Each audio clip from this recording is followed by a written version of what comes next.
welcome to the channel. My name is Nessa, and today I am doing a cozy highlight of Heroes of the Seventh Islands developed by Rep2H. In this cozy highlight, I'll be talking about my experience throughout the game and my thoughts on whether I think this game might be for you or not. This is an adaptation to my 10-1-10 and 10-1-10-1 reviews for shorter games that do not meet the criteria for that more intensive review process. Since there's so many great games out there, I know it can be a little intimidating and overwhelming to decide whether or not to get something. So I think it's super important to highlight aspects of a game that I enjoyed and what I wasn't a fan of personally. Coupled with my experience over the course of playing the game, I hope that you'll be able to form a good enough impression yourself about it to decide whether or not it's for you. So with that, let's get into it. Heroes of the Seventh Island is a party-based role-playing point-and-click adventure game with turn-based combat.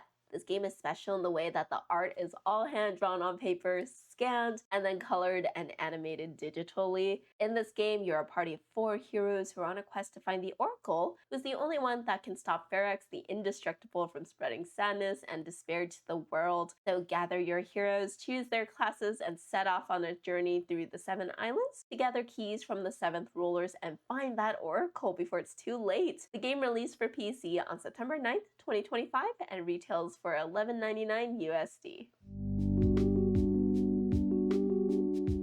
I played the game for roughly 2.5 hours before doing this cozy highlight and managed to snag 2 keys from the first 2 islands. I played with 2 different party compositions, one with a knight, monk, thief, and battle mage, and another party composed of a barbarian, knight, assassin, and minstrel. I had a really challenging time in the beginning with my first party since it seemed as though my heroes were taking more damage than they were able to deal out. However, with some practice and lots of strategic escapes, I was able to gain levels and move on to different islands in a short amount of time, and it really did feel like my heroes were leveling up. There are areas on the islands that you have to come back to because you don't have the right skill level, such as advanced meditation, or you're missing a key to the puzzle. So I think that it's pretty cool to have to revisit the islands again. I also like that otherwise the experience was pretty straightforward. You explore different points of interest on the island that you visit, fight monsters, complete very simple quests for the local ruler, and then get the island key from them before moving on to your next island. You can come back to islands that you've already visited at will, and there's no penalty for running away from harder battles, at least from what I've seen.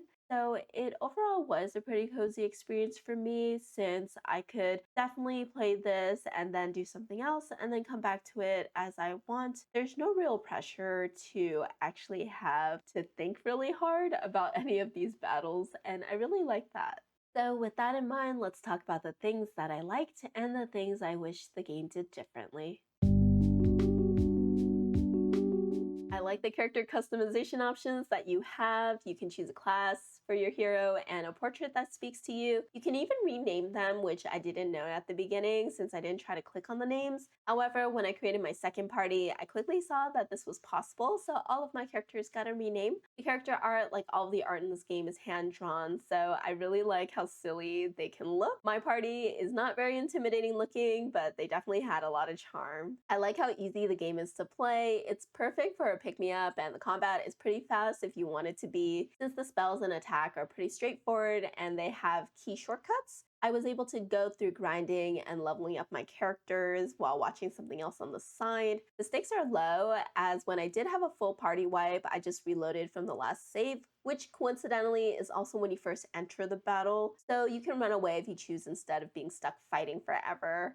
I like the random events on the map. Whenever I see one question mark pop up, I'm always compelled to check it out to see what it is. The random events can come in the form of a merchant, a random chest, and even monsters to fight. You really don't know what you're gonna get until you click on it, and usually it's more rewarding than not, so I'm always looking out for them.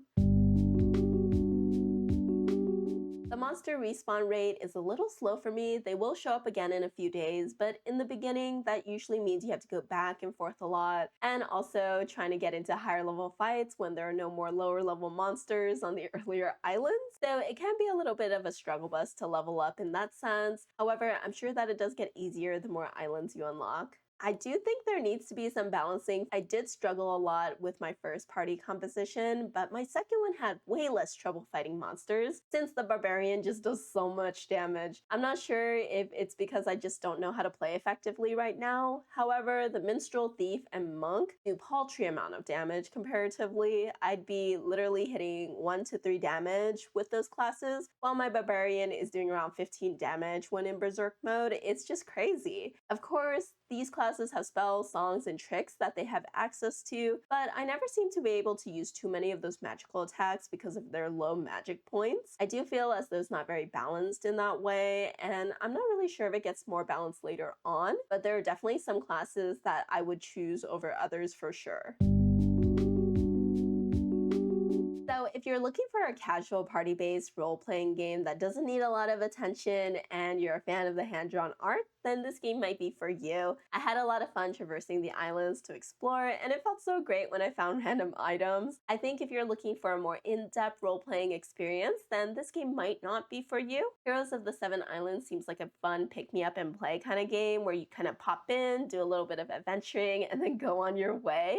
Well, there you have it. What do you think of Heroes of the Seven Islands? Are you looking for a turn based role playing game like this? What do you think about the hand drawn art process? It sounds so intense. The dedication to draw all of these artworks and scanning them back alone is such a huge process, in my opinion. If you like what you see, give it a try. And of course, if you like what I do and you want to see more, then consider liking and subscribing for more content like this. It'll really help the channel, and hopefully more people will be able to find me. I have been Nessa, and this has been a Cozy Highlight. I'll see you in the next one. Take care. Bye.